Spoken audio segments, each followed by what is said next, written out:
अगर वो समाधि लेने के बाद मर जाते, कुछ दिन बाद फिर वापस आते, सबको दिखाई देते कि देखो मैंने समाधि ली थी लेकिन मैं मरा नहीं हूं, मैं विष्णु का अवतार हूं, मैं मरा नहीं हूं, मैं अभी भी जिंदा हूं और मैं अब जीवित स्वर्ग में जा रहा हूं, तब तो माना जाएगा मृत्यु को हराया, अदरवाइज मृत्यु को नहीं हराया।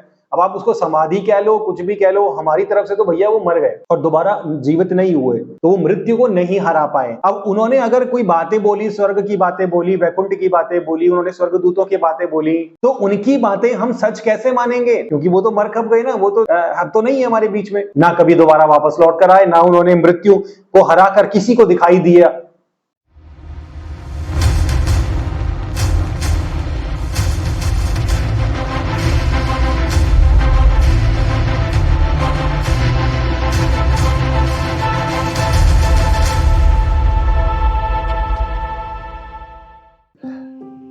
प्रेज़ द लॉर्ड, आप सभी को जय मसीह की। परमेश्वर आप सबको बहुत आशीष दे। आज कुछ खास मुद्दे पे मैं आपके साथ बात करना चाहता हूं। 5 या 6 पॉइंट्स हैं जिनके ऊपर आज हम चर्चा करेंगे, जो ऐसे पॉइंट्स या गुण, खासियतें, ऐसी खासियतें जो एक ईश्वर के अंदर होनी चाहिए। अगर एक ईश्वर के अंदर ये खासियत नहीं है तो वो ईश्वर है ही नहीं। इंसानों की सबसे बड़ी कमजोरी और एक ईश्वर की सबसे बड़ी ताकत। अब वो पॉइंट्स क्या हैं?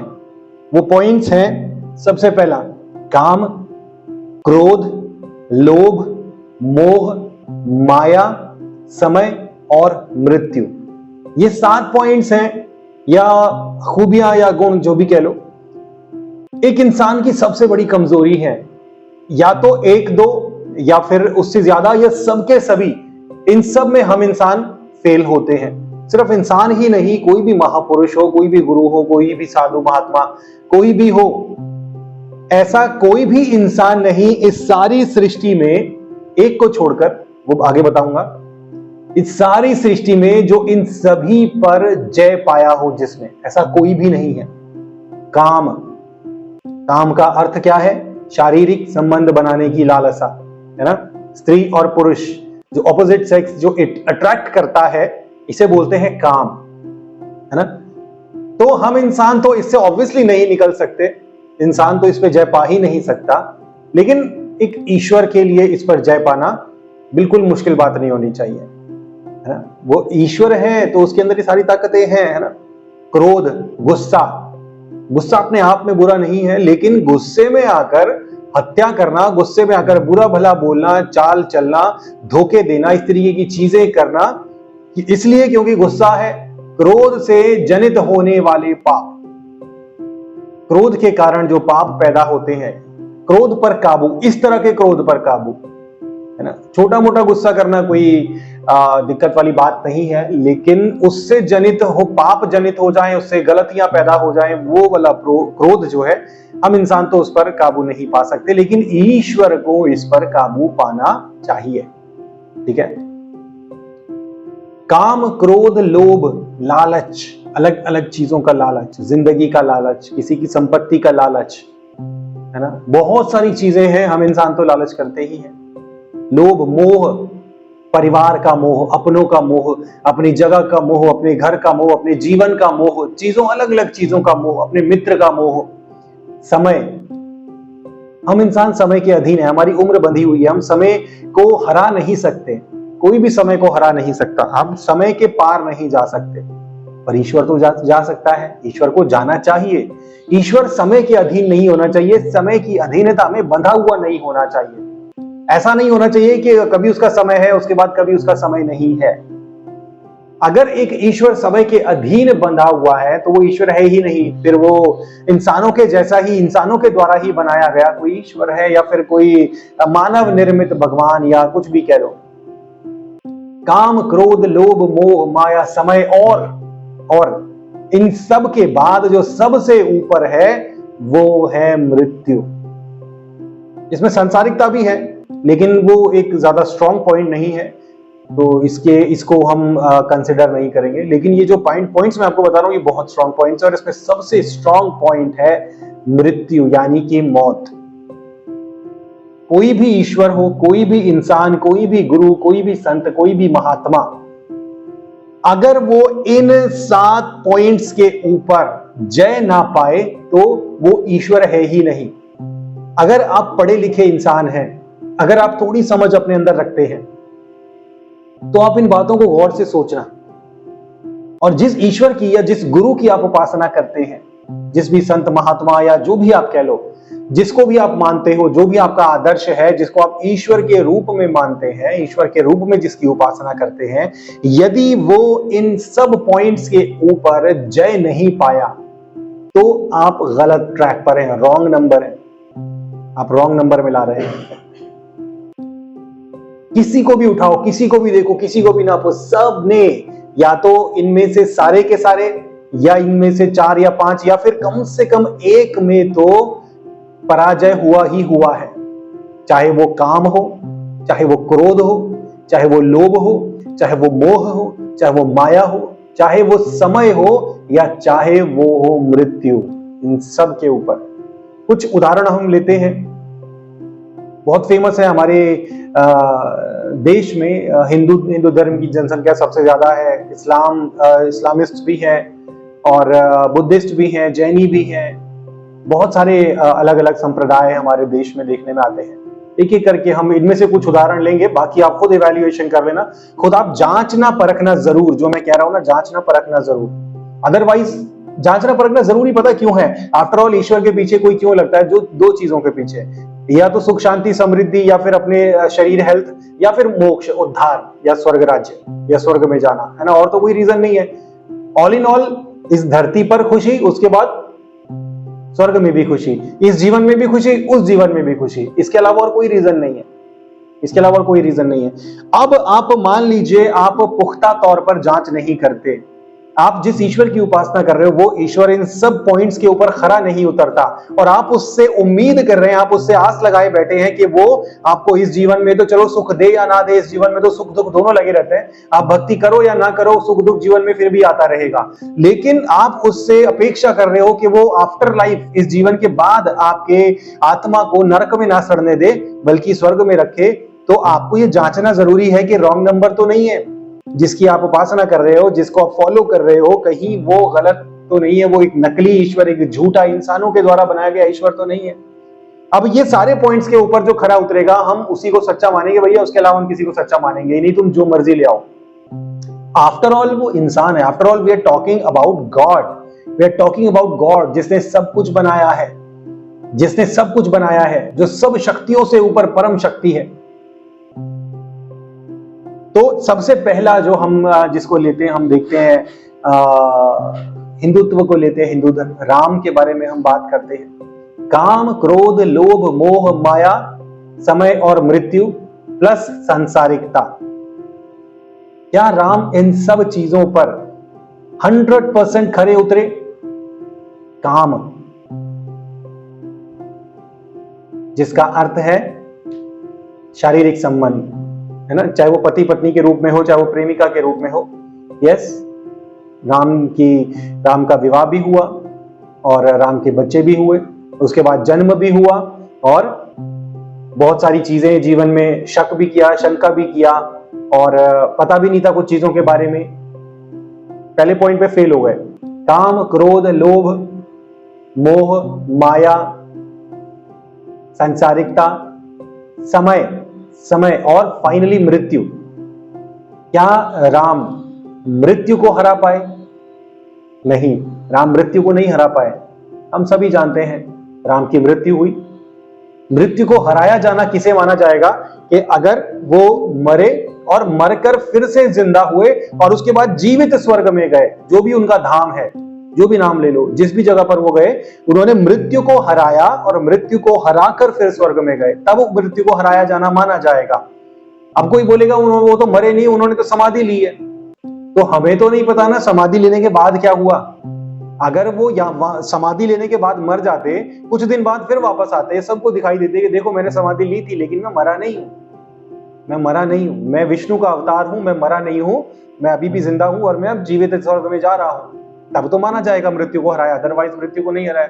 अब आप उसको समाधि कह लो, कुछ भी कह लो, हमारी तरफ से तो भैया वो मर गए और दोबारा जीवित नहीं हुए, तो वो मृत्यु को नहीं हरा पाए। अब उन्होंने अगर कोई बातें बोली, स्वर्ग की बातें बोली, वैकुंठ की बातें बोली, उन्होंने स्वर्गदूतों की बातें बोली, तो उनकी बातें हम सच कैसे मानेंगे? क्योंकि वो तो मर खप गए ना, वो तो अब तो नहीं है हमारे बीच में, ना कभी दोबारा वापस लौट कर आए, ना उन्होंने मृत्यु को हरा कर किसी को दिखाई दिया कि मैं देखो मृत्यु को हराया है। तो हम तो नहीं मान सकते। अब उनकी बातें सच हैं या झूठ, हम ये कैसे मान लें? फर्ज कीजिए मैं राम को मानता हूं, मैं राम की उपासना करता हूं और मैं कहता हूं ठीक है, मैं विश्वास करता हूं राम की पूजा करके या उपासना करके मुझे स्वर्ग धाम की प्राप्ति होगी। लेकिन उन्होंने वापस आके अपनी जानकारी को पुख्ता तो नहीं किया। मैं मर गया, शरीर छोड़ दिया, बाद में बोलते मुझे पता लगा राम तो ईश्वर थे ही नहीं और मैं कहां पहुंच गया, मैं नर्क में पहुंच गया, मैंने क्यों क्रॉस चेक नहीं किया? तो इसमें सवालिया निशान है 1 नंबर। 2 नंबर, ये सारे पॉइंट्स में से जो है एक से ज्यादा पॉइंट्स पर राम जो है वो फेल होते हैं। नतीजा क्या? Ram is not a true God. True God सब पॉइंट्स, मैं अपना एनालिसिस बता रहा हूं। ट्रू गॉड मैं उसी को मानूंगा जो ये सारे पॉइंट्स के ऊपर जय पाएगा, सारे पॉइंट्स के ऊपर मैं उसको ही ट्रू गॉड मानूंगा। अदरवाइज जो इनमें एक में भी फेल होगा मैं उसको ट्रू गॉड मानूंगा ही नहीं, मैं इनको गॉड ही नहीं मानूंगा मैं उसको, और तो और दूर की बात है। ठीक है, अब कृष्ण की बात हम लेते हैं। कृष्ण तो हम सभी जानते हैं काम में फेल, क्रोध चलो इग्नोर कर दिया, लोभ, मोह माया, मोह माया में भी फंसे हुए थे। इतने सारे रानियां पत्नी के होने के बाद भी जो है एक एक्स्ट्रा मैरिटल अफेयर रखा। ठीक है, तो लोभ मोह माया, समय के अधीन थे। और उसके बाद फाइनली मृत्यु, कृष्ण की भी मृत्यु हुई, वो भी मौत को नहीं हरा पाए। वही फॉर्मूला जो राम के विषय में हमने लगाया वही फॉर्मूला यहाँ पर लगाते हैं, उसमें कृष्ण भी फेल होते हैं। अब हम लेते हैं शिव का उदाहरण। कितने पॉइंट्स हैं? शिव का तो खैर पृथ्वी पर जन्म नहीं हुआ, पृथ्वी पर जो है हम कृष्ण और राम वगैरह तो दुनिया में आए थे, लेकिन शिव तो नहीं आए। लेकिन पॉइंट्स देखते हैं। काम में शिव फेल हो जाते हैं। ठीक है, क्योंकि शिव की तो पूजा ही शिवलिंग रूप में होती है। और अगर आपको चाहिए तो मैं आपको लिंक डाल दूंगा। शिव महापुराण के कुछ ऐसे वाक्य हैं जो वाक्य, अब लेकिन अपने बच्चों के साथ मत पढ़िएगा, थोड़े अश्लील टाइप के हैं। थोड़ा सा उदाहरण आपको बता देता हूँ कि ऋषियों की पत्नियां जो हैं किसी वन में विचरण कर रही थी, नहा रही थी। शिव जो है उनको देखकर उनका काम देव ने उन पर बाण मारे और उनका जो है उन स्त्रियों को देखकर उनके साथ रास लीला करने का या संबंध बनाने का उनकी इच्छा हुई, जिसके परिणाम स्वरूप उन्होंने वैसा किया भी। और वो सब जो है ऋषियों की पत्नियां शिव पर लिपट गई और शिव से प्रेम करने लगी। और जब ऋषि आए तो उन्होंने, ये ट्रू स्टोरी है, मैं लिंक डाल दूंगा, अगर किसी को लगता है कि मैं झूठ बोल रहा हूँ केस कर दो मेरे ऊपर, कोई दिक्कत नहीं, मैं आपकी ही किताब पढ़ा के आपको दिखा दूंगा। तो उन पर लिपट गई और उनके साथ जो है उन्होंने संबंध बनाए। और जब ऋषि आए, जब जो ऋषि मुनि थे वो जब आए तो उन्होंने देखा, तो उन्होंने शिव को श्राप दिया कि आपका लिंग जो है वो कटकर गिर जाएगा। शिव का लिंग भूमि पर गिरा, उससे चारों तरफ हाहाकार मच गया। और हाहाकार मचा तो जो है सारे देवता पार्वती के पास गए। पार्वती जी ने ब्रह्मा ने बोला पार्वती जी के पास जाओ, पार्वती जी से रिक्वेस्ट करो कि वो लिंग के आग जो है वो भस्म कर रही संसार को, उसको शांत करें। तो पार्वती जी ने उसको ग्रहण किया और उसके बाद जो है उस लिंग की अग्नि जो है वो शांत हुई। और आज जो शिवलिंग आप देख रहे हैं, जिसकी आप पूजा कर रहे हैं, बहुत सारे लोग कहते हैं वो जीवन का प्रतीक है, ये है वो है, ऐसा कुछ नहीं है, वो वास्तव में शिवलिंग ही है। आप किताबें पढ़ो, आपको समझ में आ जाएगा। जो आप कहते हैं ना वो जीवन का प्रतीक है, अलाना फलाना, उनको बोलना कि भैया दिखाओ कहाँ पर लिखा है, तुम्हें दिखाओ, हमें दिखाओ कौन सी किताब में। मैं जो आपको बता रहा हूँ ये किताब पढ़कर ही बता रहा हूँ। तो जो आप देखते हैं ना वो शिव और पार्वती का लिंग और योनि रूप में जो शिवलिंग है वो देखते हैं, कभी गौर से देखना, वही शेप मिलेगी आपको। थोड़ी सी बातें अश्लील हैं, लेकिन इसलिए बोल पा रहा हूं क्योंकि धर्म ग्रंथों में ये बातें लिखी हैं, इसलिए मैं खुल के बोल पा रहा हूं कि अगर मैं नहीं बोलूंगा तो धर्म ग्रंथों से मिट तो नहीं जाएंगे ना। तो काम, क्रोध, लोभ, मोह, माया, इनमें से एक पॉइंट में, बाकी पॉइंट तो चलो हम वो बात करेंगे भी नहीं, क्योंकि बहुत सारे लोग आ जाएंगे बचाव करने के लिए कि वो तो दुनिया में आए ही नहीं, वो तो कैलाश में है, वो तो स्वर्ग में है, वो तो ये है, वो तो वो है। तो बहुत सारी, और क्रोध, काम और क्रोध पहले ही 2 पॉइंट्स में फेल हो गए। गुस्सा भी करते हैं, क्रोध करते हैं, है ना, और उस क्रोध से जनित क्रोध के ही कारण अपने ही बेटे की हत्या कर दी थी। हालांकि ये है मिथ्स हैं, ये सच्ची कहानियां नहीं है मिथ। लेकिन बहुत सारे लोग आ जाएंगे ना यहाँ पर लड़ने के लिए, बात करने के लिए, भी ऐसा हुआ वैसा हुआ, तो इसलिए मैं फिर भी इनको कंसिडर कर रहा हूँ इन कहानियों को। अपने गुस्से में आकर अपने ही बेटे का गला काट दिया। उसके बाद कुछ जगहों पर लिखा है बकरे का सिर लगा दिया, कुछ जगहों पर लगा है हाथी का लगा दिया। इसके बारे में भी अलग अलग विवरण है, वो एक अलग मुद्दा है, उसके बारे में फिर बात करेंगे। तो पहले ही दो पॉइंट्स में काम क्रोध, इन दो पॉइंट्स में फेल हो गए, तो मेरे एनालिसिस में Shiva is not God according to my analysis. ठीक है, कोई भी और लेते हैं, जितने भी ले लो, सब में ये पॉइंट्स मैंने आपको बता दिए हैं, ये पॉइंट्स नीचे मैं स्क्रिप्ट में डाल दूंगा, ये पॉइंट्स आप याद रखना। और जिस भी ईश्वर को मानते हो, इसलिए अगर आप वाकई में अपने आफ्टर लाइफ यानी अनंत काल के या स्वर्ग के जीवन के बारे में चिंतित है, या आपको फिक्र है कि आप स्वर्ग में जाएंगे या नरक में, तो इनके बारे में जरूर आप ध्यान करना। अदरवाइज नहीं हो तो आपको फर्क नहीं पड़ता, आप स्वर्ग में जाओ नरक में, तो जिसको मर्जी उपासना करते रहो, कोई दिक्कत नहीं है। ठीक है, तो अब हम आते हैं किसी भी और को ले लो, आप इस्लाम के जो पैगंबर हैं उनको ले लो, उनके जीवन में भी आपको ये पॉइंट्स में से बहुत सारे पॉइंट्स, बल्कि मेरे ख्याल से तो सारे के सारे पॉइंट्स में ही फेल हो जाएंगे, ये आप खुद इवैल्यूएट कर लेना। और गौतम बुद्ध को भी ले लो, गौतम बुद्ध का भी विवाह हुआ था, गौतम बुद्ध भी जो है सांसारिक बंधनों में बंधे हुए थे, फिर उसके बाद उनकी मृत्यु भी हुई, या निर्वाण जो भी कह लो, इनमें से एक ना एक पॉइंट में गौतम बुद्ध भी फेल हो जाएंगे। ज्यादा डिटेल में मैं नहीं जा रहा हूं अभी। उसके बाद और भी जो है जितने भी ले लो आप, कोई भी ईश्वर, कोई भी देवता, कोई भी भगवान, कोई भी ले लो, वो किसी ना किसी पॉइंट पे, ब्रह्मा को ले लो, ब्रह्मा भी फेल हो जाएंगे। ब्रह्मा भी अपनी ही बेटी को देखकर जो है काम वृद्धि हुई उनमें, अपनी ही बेटी के साथ उन्होंने रिलेशन बनाया, अपनी ही बेटी से रिलेशन बना के उन्होंने संतान उत्पत्ति करी। कोई भी और ले लो, मुझे अभी याद नहीं आ रहे, लेकिन फॉर्मूला मैंने आपको बता दिया है, फॉर्मूला फिट करना, फॉर्मूले में जो फिट हो उसी को गॉड मानना, अदरवाइज किसी को मत मानना। अब बात तो ये है कि हमने सबको फेल कर दिया, कोई पास हो ही नहीं रहा, तो फिर हम कैसे बोले कि हम स्वर्ग में जाएं, किसका पीछा करें, किसको फॉलो करें कि हमें ये पक्का हो जाए कि हाँ हम स्वर्ग में ही जाएंगे। एक है जिसने इन सब चीजों को हराया, जिसने इन सब पॉइंट्स को हराया, कौन है? वो है प्रभु यीशु मसीह, वो है प्रभु यीशु मसीह। प्रभु यीशु मसीह ने जितने मर्जी पॉइंट्स ले आओ, और जितने मर्जी पॉइंट्स ले आओ, हर एक पॉइंट में प्रभु यीशु मसीह 101% सही और खरे निकले, 101%। काम जो ईश्वर है या ईश्वर का अवतार है, क्या वो अपनी ही सृष्टि से संबंध बनाएगा? नहीं ना। तो यीशु मसीह संसार में आए, यीशु मसीह ने, कोई विवाह नहीं हुआ यीशु मसीह का, कोई संतान उत्पत्ति नहीं, काम क्रोध से जनित होने वाला कोई पाप नहीं किया। थोड़ी बहुत छोटा सा क्रोध तो किया, वो भी तब जब लोगों ने परमेश्वर के जो पवित्र स्थान को जो है डाकुओं की खो बना दिया, उसमें खरीद फरोख्त शुरू कर दी, तो प्रभु यीशु मसीह ने जरूर उनको डांटा, उनको जो है उनके पीड़े उलट दिए, लेकिन क्रोध से कोई पाप जनित नहीं हुआ, कोई पाप पैदा नहीं हुआ। काम, क्रोध, लोभ, किसी बात का लोभ नहीं था। शैतान ने प्रभु यीशु मसीह को लालच दिया कि एक बार मुझे झुककर प्रणाम कर तो मैं सारे संसार की सुख समृद्धि तुझे दे दूंगा, सारा वैभव तुझे दे दूंगा। लेकिन प्रभु यीशु मसीह ने कहा, शैतान मेरे सामने से दूर हो। काम, क्रोध, लोभ, मोह, किसी बात का मोह नहीं था, अपने परिवार का, अपने माता पिता का, किसी का मोह नहीं था। प्रभु यीशु मसीह के पास एक बार प्रभु यीशु मसीह की माता और भाई मिलने आए, और चेलों ने बोला कि आपके माता और भाई आपसे मिलने आए हैं। तो यदि मोह होता तो अपनी माता के पास भाग के जाते, माता को प्रणाम करते, प्रेम करते, सबके पास लेके आते। लेकिन प्रभु यीशु मसीह ने कहा, मेरी माता और मेरे भाई वही हैं जो परमेश्वर के वचन पर चलते हैं। मोह को भी खत्म किया, काम, क्रोध, लोभ, मोह, माया, सांसारिकता खत्म, फिनिश। कोई झूठ नहीं बोला, कभी किसी को बुरा नहीं बोला, कोई गाली नहीं दी, एकदम पवित्र जीवन। काम, क्रोध, लोभ, मोह, माया। समय को प्रभु यीशु मसीह ने हराया, समय को प्रभु यीशु मसीह ने हराया।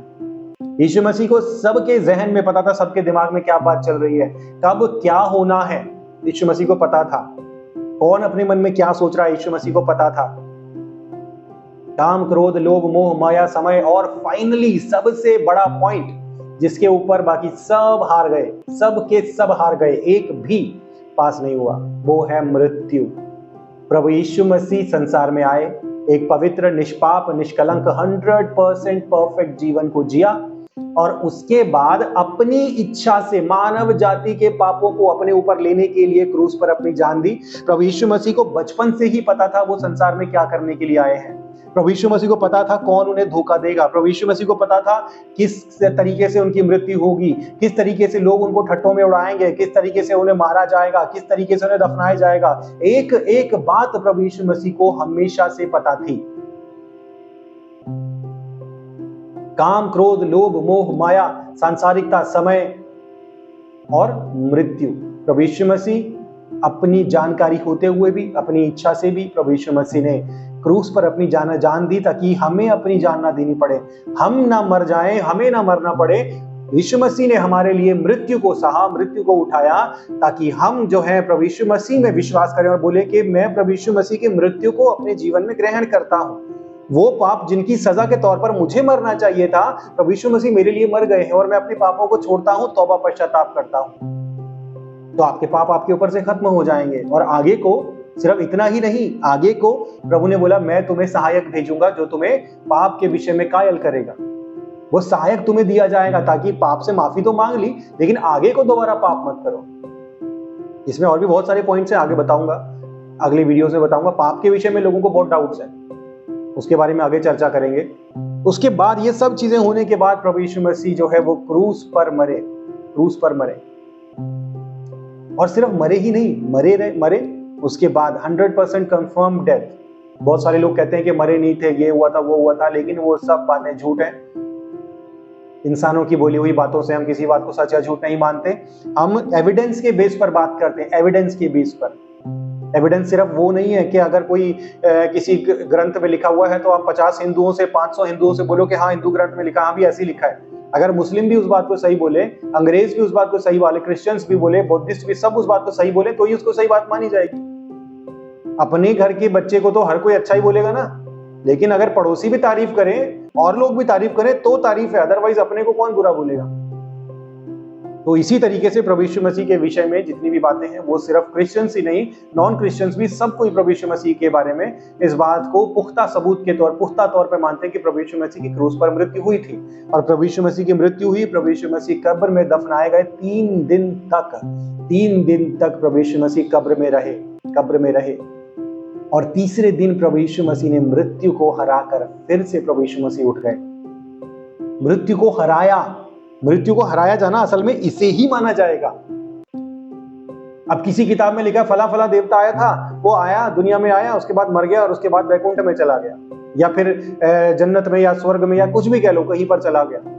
तो हम कैसे मान लें कि वो चला गया? वहां पर लिखा हुआ है ना, कोई ऐसा ही लिखा हुआ ही दिखा दो कि वो वापस जीवित हुए, उसके बाद हाँ उसको दिखाई दिए, क्योंकि सच में तो हमने इनमें से किसी को भी नहीं देखा। लिखे हुए के तो हिसाब से तो बात कर रहे हैं ना, लिखे हुए के हिसाब से ही हम हिंदू ग्रंथों से बात कर रहे हैं, इस्लाम से बात कर रहे हैं और बाइबल से बात कर रहे हैं, किसी भी और किताब से लिखे हुए को ही बात कर रहे हैं। तो लिखा हुआ ही दिखा दो, लिखा हुआ तो कहीं पर नहीं है, लेकिन प्रभु यीशु मसीह के विषय में लिखा हुआ है कि मरे भी, उसके बाद पुनः जीवित हुए, मृत्यु को हराया, 500 से ज्यादा लोगों के सामने जीवित स्वर्ग पर उठाए गए, जिंदा स्वर्ग पर उठाए गए। तो इसी को मृत्यु को हराना समझा जाएगा, जो कि सिर्फ प्रभु यीशु मसीह ने किया है।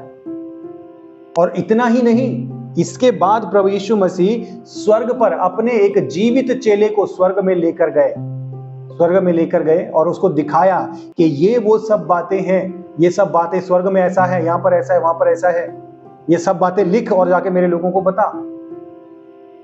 ये प्रभु यीशु मसीह ने किया, हर एक चीज को 100% परफेक्शन के साथ पूरा किया। और ऐसा करने वाला पूरी कायनात में और कोई नहीं है। ना तो आपका राम, ना आपका शिव, ना विष्णु, ना ब्रह्मा, ना गौतम बुद्ध, ना महावीर, ना गुरु नानक देव जी, ना गुरु अर्जुन देव जी, कोई भी ऐसा नहीं है जो इन सारे पॉइंट्स के ऊपर 100% खरा उतरा। मैं बुराई नहीं कर रहा हूं, लेकिन मेरी एनालिसिस है। आप ये मत समझना, लड़ने मत आ जाना कि ये सब बोला वो सब बोला, मेरी एनालिसिस है। आप भी एनालिसिस करें, परखें इन पॉइंट्स के ऊपर कि कौन खरा उतर रहा है, कौन नहीं उतर रहा। और अगर कोई इन सब पॉइंट्स पर खरा नहीं उतरता तो सिंपल बात है, वो ईश्वर है ही नहीं। आप मानते हो तो मानते रहो, लेकिन वो ईश्वर है नहीं, अकॉर्डिंग टू माई एनालिसिस। और अगर आप पढ़े लिखे समझदार हैं, तर्कशीलता आपके अंदर बाकी है, तो आप भी इस बात को मानेंगे। तो प्रभु यीशु मसीह ने सारे पॉइंट्स के ऊपर जय पाई, सबसे बड़ा समय और मृत्यु पर जय पाई। वचन कहता है, प्रभु यीशु मसीह के विषय में लिखा है कि यीशु मसीह युगानुयुग एक समान है। वो तब भी वैसा ही था, आज भी वैसा ही है, वो हमेशा ऐसा ही रहेगा। वो ना वो बदला, ना उसकी बातें बदली, ना उसका वचन बदला, ना उसका समय बदला। वो जैसा उसका समय तब था, आज भी उसका समय वैसा ही है। तब भी लोग यीशु मसीह पर ईमान लाते थे, बदले थे, पूरी दुनिया बदलती जाती थी, आज भी बदलती जाती है। मैं हिंदू होने के बावजूद आपको प्रभु यीशु मसीह के बारे में बता रहा हूं। तो प्रभु यीशु मसीह ही केवल एकमात्र ऐसे प्रभु है या अवतार है या परमेश्वर के अंश है, परमात्मा के अंश है, जो ये सब पॉइंट्स के ऊपर खरे उतरते हैं। इसलिए अतः यदि आप वास्तव में स्वर्ग जाने के, उद्धार पाने के विषय में सीरियस हैं, गंभीर हैं, तो आपको चाहिए कि आप इन सब पॉइंट्स के ऊपर जांच परख करें, जिसको भी आप मानते हैं उसको, और उसके बाद प्रभु यीशु मसीह को परखें, प्रभु यीशु मसीह को जांचें। असल में बाइबल कहती है, परमेश्वर कहते हैं कि मुझे परखो, टेस्ट मी, मुझे परखो। तो आप परखिए, और मैं आपको विश्वास दिलाता हूं कि प्रभु यीशु मसीह के अलावा आपको कोई नहीं मिलेगा जो आपको उद्धार दे सके, जो आपको स्वर्ग लेकर जा सके, जो आपको स्वर्ग का रास्ता बता सके। तो अगर आप अपने अनंत काल के जीवन के विषय में, अपने स्वर्ग के विषय में चिंतित हैं, आपको इस बात से डर लगता है कि आप नरक में ना चले जाओ हमेशा हमेशा के लिए, तो आपको जरूरत है प्रभु यीशु मसीह को अपना उद्धारकर्ता बनाएं, प्रभु यीशु मसीह को अपना जीवन दें। It's not about religion. Christianity कोई रिलीजन नहीं है। रिलीजन को छोड़ दो, प्रभु यीशु मसीह पर विश्वास करो। धर्म को छोड़ दो, कपड़े पहनना भूल जाओ, मतलब क्रिश्चियनिटी के अंदर जो कपड़े पहने जाते हैं वो कपड़े पहनना भूल जाओ, रख रखाव, पहनावा, तरीके, तौर तरीके भूल जाओ, सिर्फ प्रभु यीशु मसीह को पकड़ लो, बाकी कुछ मत करो। अगर आप वास्तव में स्वर्ग जाना चाहते हैं तो, अदरवाइज आप अपने धोखे में पड़े हुए एक दिन मर के नरक में पहुंच जाओगे, और जब नरक में पहुंच जाओगे तब आपको एहसास होगा कि आपसे कितनी बड़ी गलती हो गई है। और सबसे बुरी बात पता क्या है, उस गलती को सुधार करने का आपको कोई मौका नहीं मिलेगा। इसलिए जब तक समय है अपने पापों से तौबा पश्चाताप कीजिए, प्रभु यीशु मसीह को अपना जीवन दीजिए, और अनंत काल का स्वर्गीय जीवन परमेश्वर से इस जीवन में भी आशीष पाइए और इसके बाद आने वाले जीवन में भी आशीष पाइए। God bless you.